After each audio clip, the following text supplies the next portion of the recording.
G'day viewers, Jeff from McPhee's Gardening, Melbourne, Australia.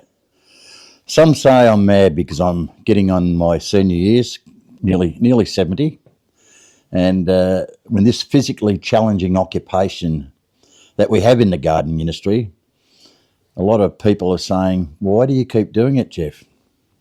Well, today's video, I'm going to talk about how I've done it and how I propose to continue to do it.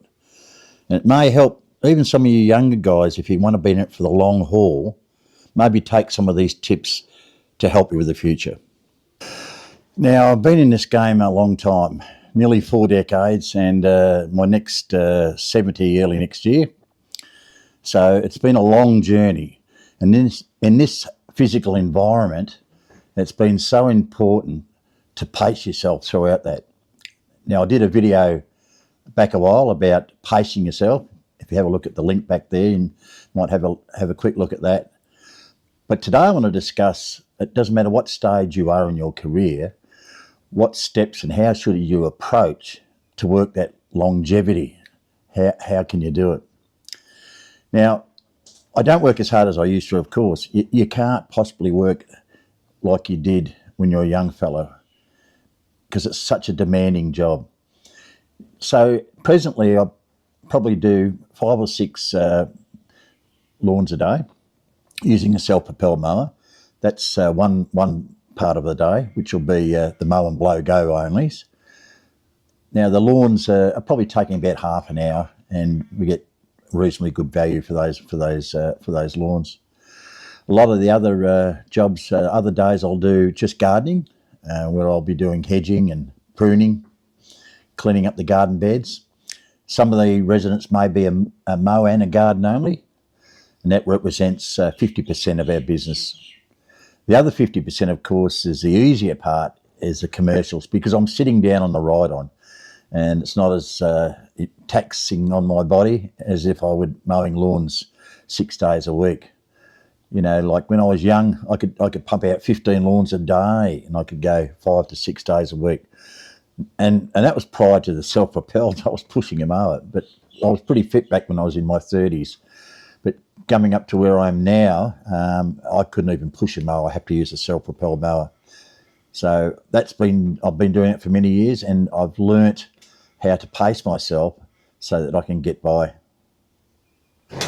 Now, there's several key factors in longevity in our business. As we know, it's very strenuous. It can be very tiresome on the body. There's several key elements that help you get through. The number one element is you really got to be passionate about your job. You really love to do it. If you don't love doing this job, get out and do something else, because there'll be days when you're under the pump, when you're under so much pressure, when it's hot, when it's cold, when it's wet, it's whatever. There's going to be so many different elements of weather that's going to drive you bananas. But if you haven't got passion for the job, you're going to find it difficult to keep going. And I see a lot of guys, they'll get out there and they'll make big dollars in the first couple of years, especially the young guys, and they can't hack it. They got out. There's certain elements in it. You've got to have the right clients, of course. You've got the right clients, it makes the job so much easier. You've got to have the right equipment. The equipment that's going to make it easy for you. Self-propelled mowers, ride-on mowers, battery-operated gear, whatever suits you. Investigate and invest in the best possible equipment that you can to make that journey easy. The other major consideration is to think about the task that you're doing. When you get tired, that's when accidents happen. So you need to know when to stop. You need to know when to stop pushing yourself to the limit, because if you get to that extent, you're going to hit the wall. And all right, you might not earn as much money if you knock off early, or if you don't take that big job on, or if you perhaps defer it to another week, but at the end of the day, you're still going to be around to earn the money to catch up. But if you try to do it all at once and get to a stage where you hit the wall, you're no good to yourself, nor your family, nor to the business. So it's important to absolutely make sure that you understand your body and how much you've got to offer to put the workload in. Pushing yourself to the limit could create accidents. Now, I've been fortunate with accidents. I've had the secateurs nipped on my hands, and yes, I know I had a few stitches and microsurgery on one, And yes, when the ute ran over me, when I leaned out and it ran over the top of me, I was all right, I was fine. But other than that, I reckon I've been pretty lucky. But they were stupid mistakes because I was tired. I wasn't paying attention. And especially if you're working around chainsaws and equipment that's cutting equipment and mowers or whatever, it's so important to always concentrate on what you're doing. Think about what can happen when you're mowing. Think about, when you're picking the catcher up and putting your hands or trying to block the chute on the mower. You've got to think all those processes through and look at all the hazardous involved in your business to avoid having those accidents. Age is just a number. Know your limitations, get your brain younger, and think about what you're doing and know how far you can go.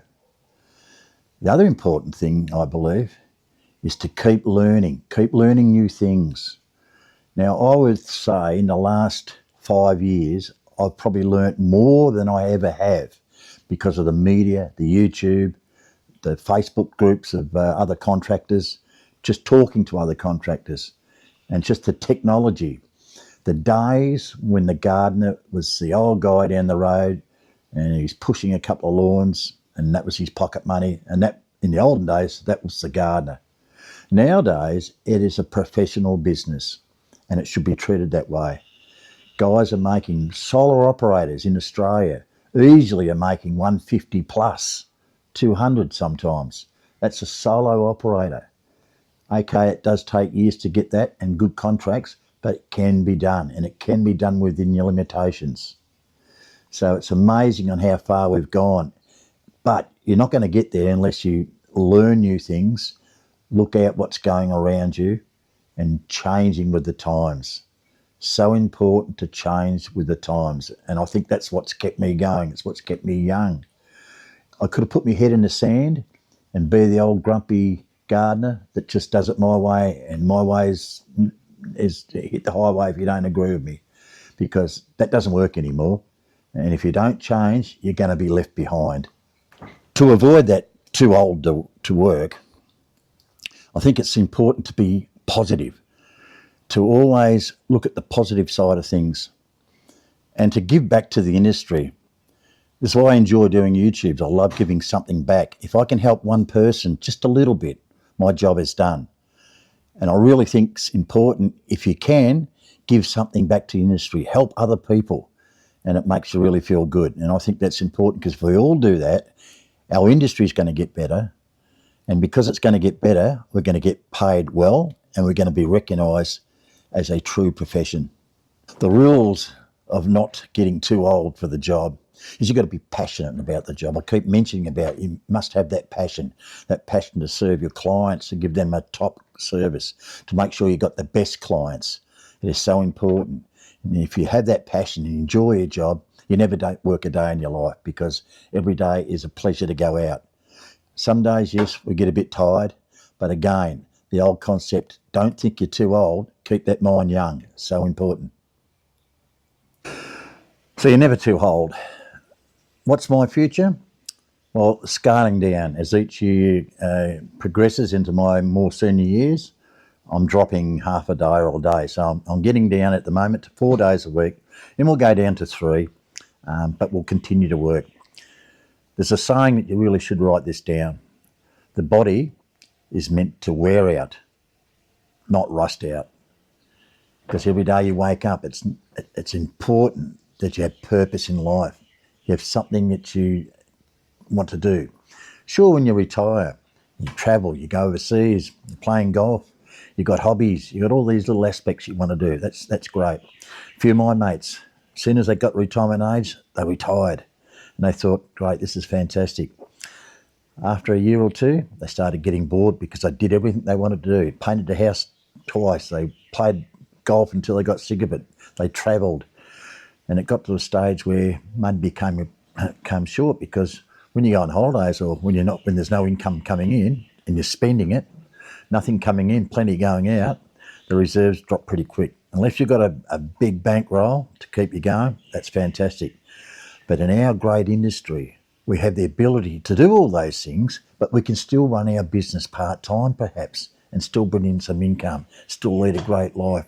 But the important thing is we're going to have mental health as well as physical health. Because I believe you have passion about this and you really love doing it. And I just love doing this work. I never go to work. It's never a day's work for me because I just enjoy it so much. Dealing with people, serving a purpose and helping other people. Just love doing all those things. But at the same time, can earn some coin on the side as well. Now, some days I might work big days if I feel up to it, but I've got the ability to work maybe 2 or 3 hours some days. Well, when I do my big commercials, I'll go all day, but it's really my choice of what I want to do. And it doesn't matter how old you are when you start. I think the older you start, when you start in business, you've got one big advantage. You've got life skills. When you're young, you're fit, you absorb information and you're going to succeed. You've got all those years ahead of you if you're passionate. I've had a few old timers have asked me, look, they really want to start a business at an elderly age. Not a problem, providing you know how to pace yourself. And the thing is, you've got the experience up your sleeve, life experience, and it's so much easier to handle the customers and all the other things that go with the business. All right, well, that's my take on you're never too old to work, at whatever stage in life you are. Thanks for watching. Please subscribe if you're new to the channel, and love to hear your comments about old. I see a lot of comments of guys in their 40s going, oh, I can't make it, I can't do any more. And yes, I probably should have prefaced this with saying that with the body, if your body's not there, it is harder. I do agree. But there is ways around it, maybe just little bits here and there. But if you just do the right thing and don't push yourself beyond the limits, you'll be fine. See you in the next one, viewers. Bye.